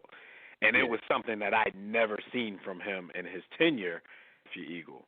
So I started to notice, and it's one of those things. Sometimes it's just time to move on. It's time. It's time to move. Love him to death. Appreciate what he did. That Super Bowl. I feel comfortable in saying our Super Bowl does not happen without him. Our Super Bowl does not happen. So that's how highly as a player, as a leader, everything. Yeah, I'm athletically. I think he's closer to the end than the beginning. Now, I saw a couple of those breaks that you saw, and I question whether it was athleticism or him trying to overcompensate and make a play because he knew he was on the field with inferior players. Because he did some things where jump in terms of being in the wrong position and trying to anticipate that. At least the two blown coverages in my mind that I can think that come to mind weren't really he was getting outclassed by somebody that was a better athlete. It was, I think the ball's going here. I'm going to gamble. It was you trying to use all of your years of being a veteran to guess what was happening and not being able athletically to get back into a play where you guess wrong. You know what I'm saying? Not being able to Sean Taylor yourself. Not a lot of players can do that. And this is what fans don't understand because, there's a lot of people out there, well, why couldn't you just add Slay, pay Malcolm? First of all, they're not going to dedicate that kind of money to two different players in their secondary.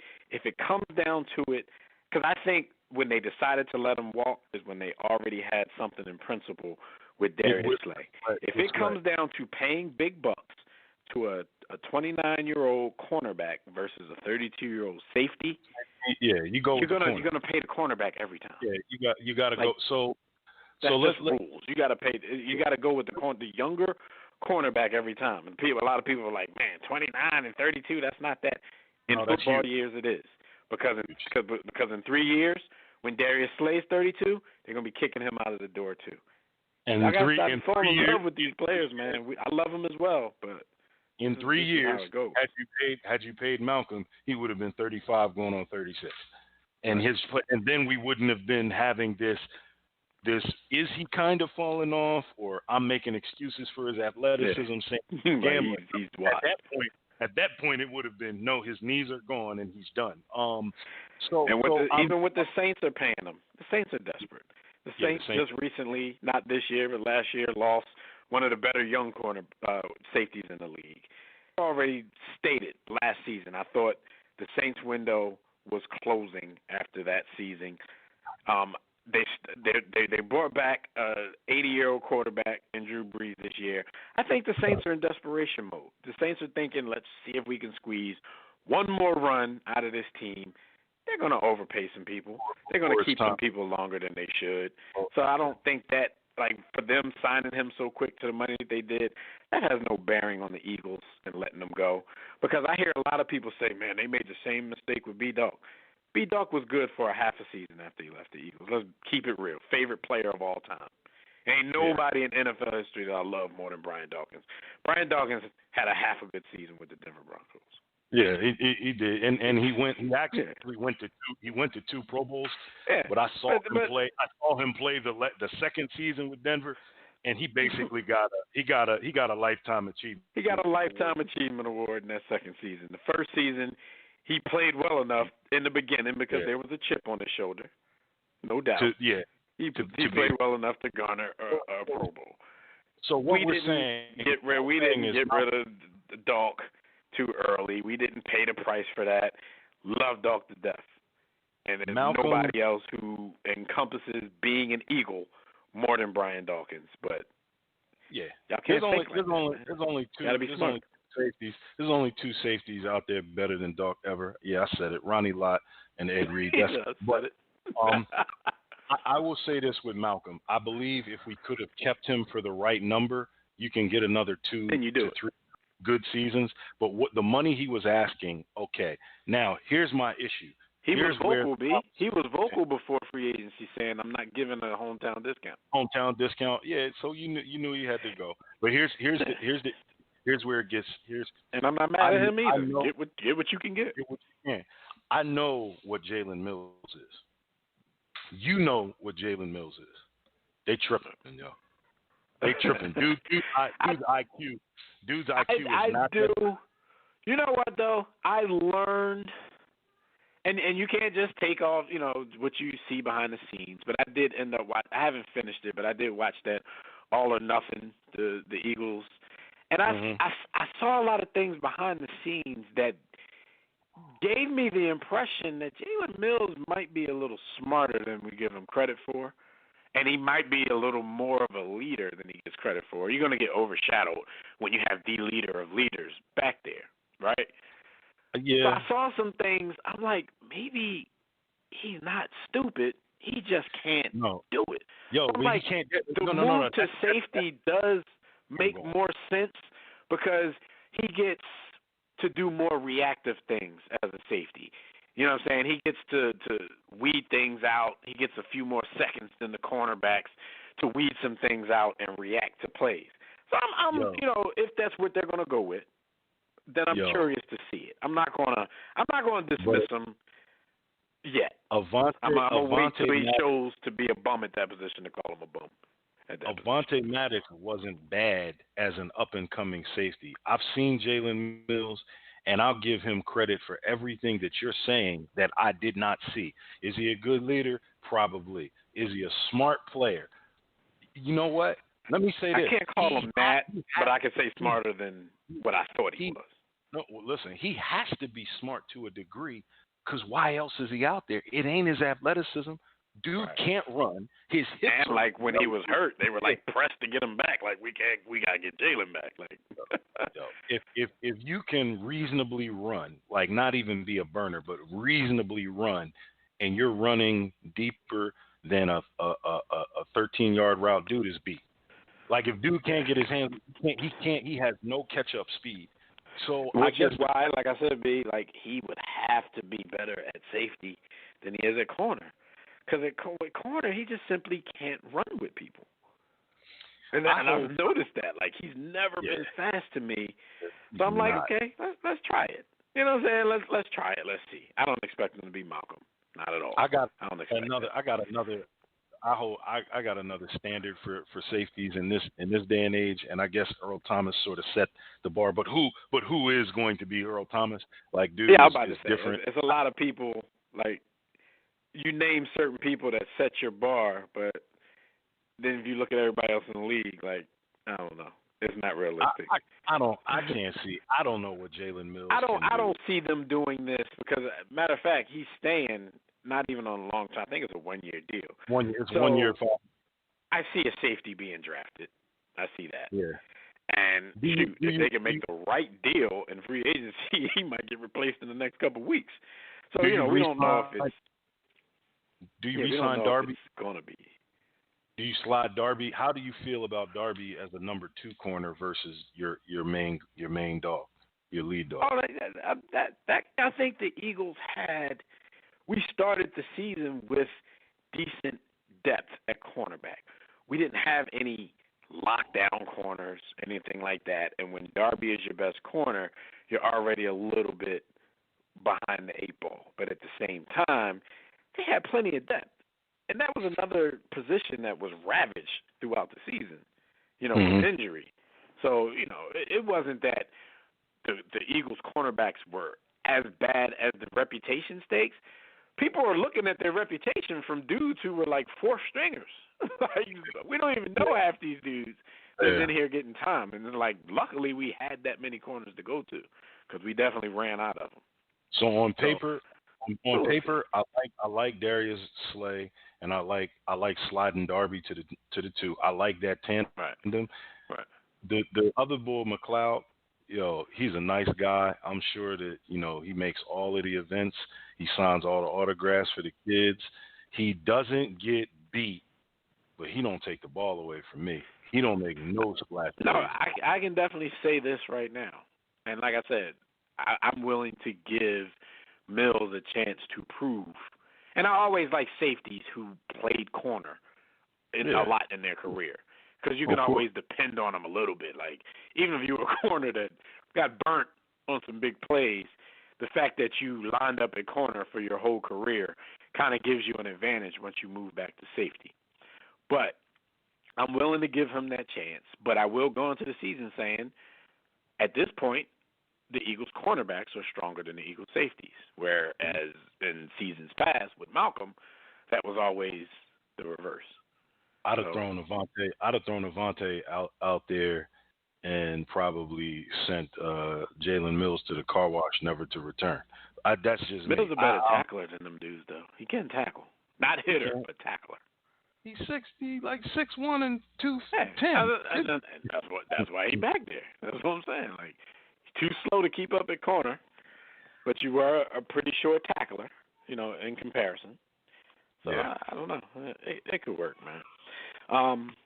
Speaking of ex-Eagles, Nick was traded to the Bears. I think Jacksonville might have pulled this trigger too soon. I mean, they're going to be hoping and praying that Gardner Minshew is what he showed you. It's not a knock. I don't think that's a knock to Nick Foles. I think that's just the youth movement with Gardner Minshew.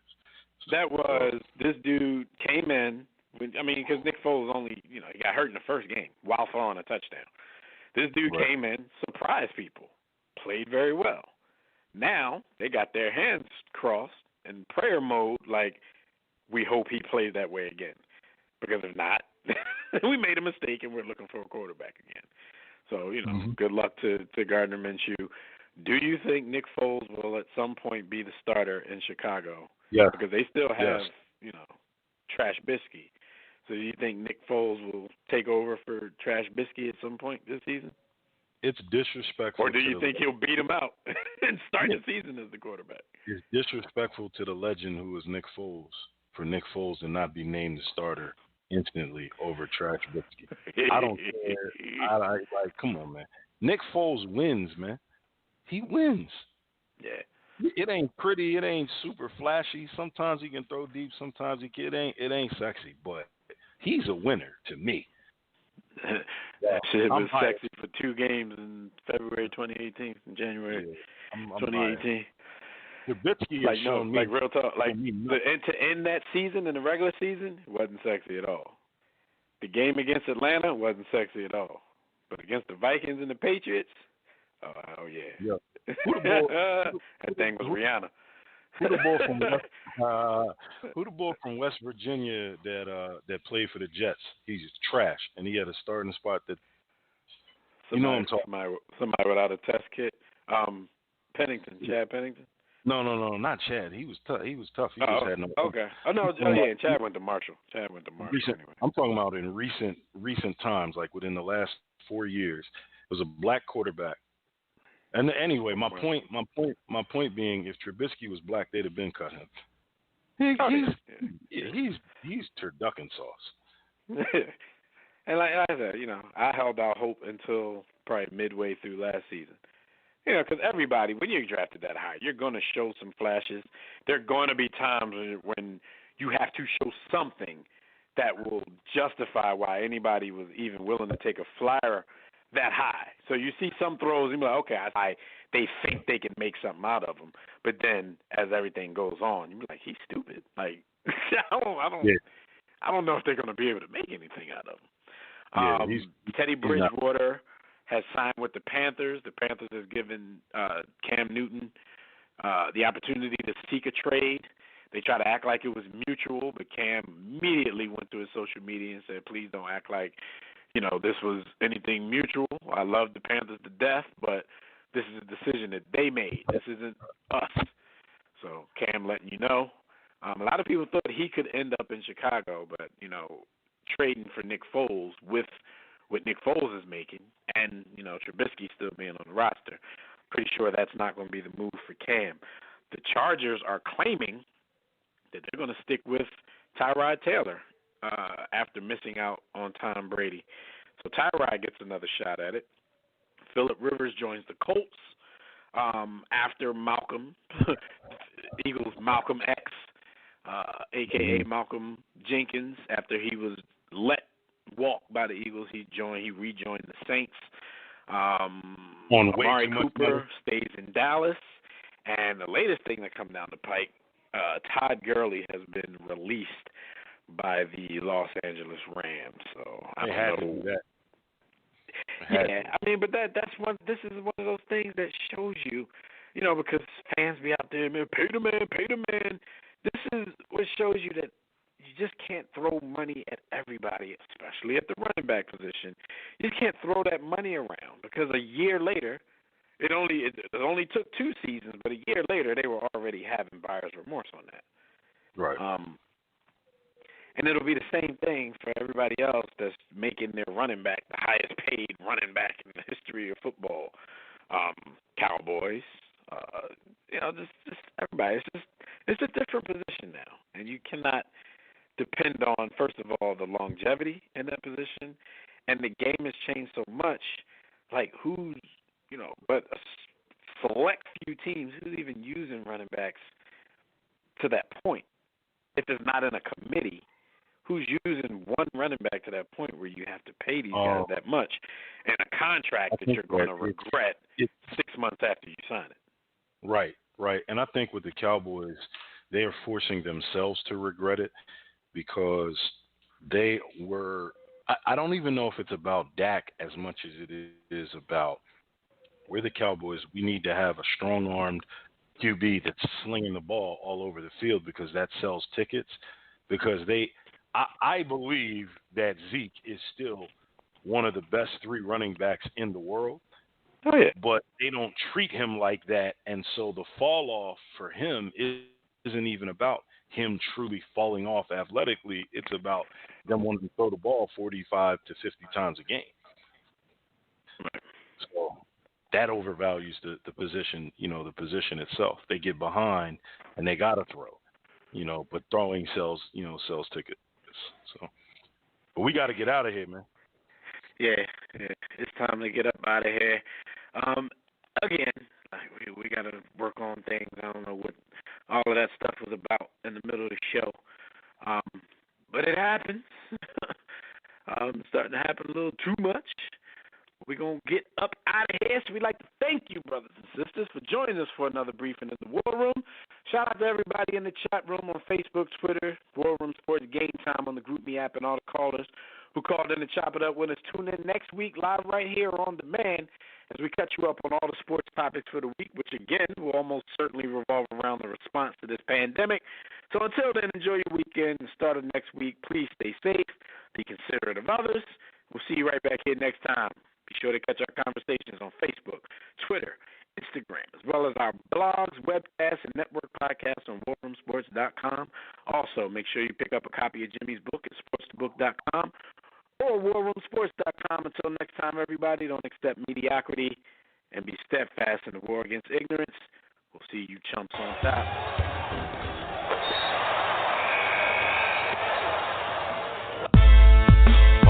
6 to 8.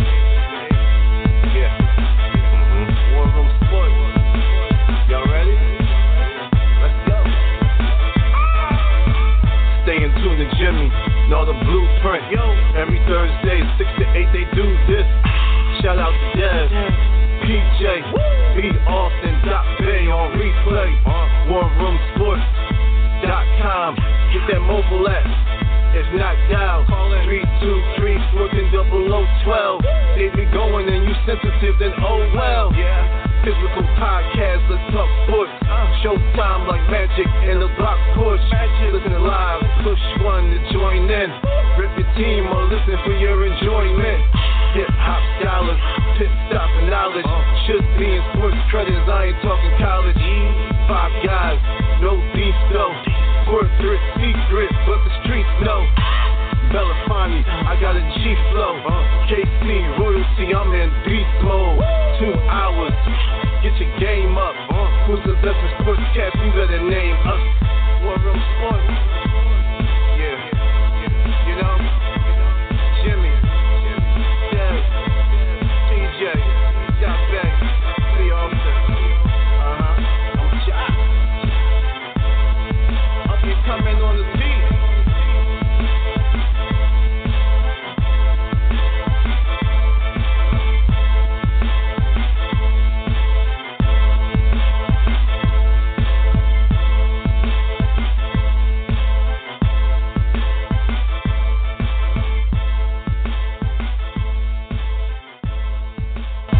War Room Sports.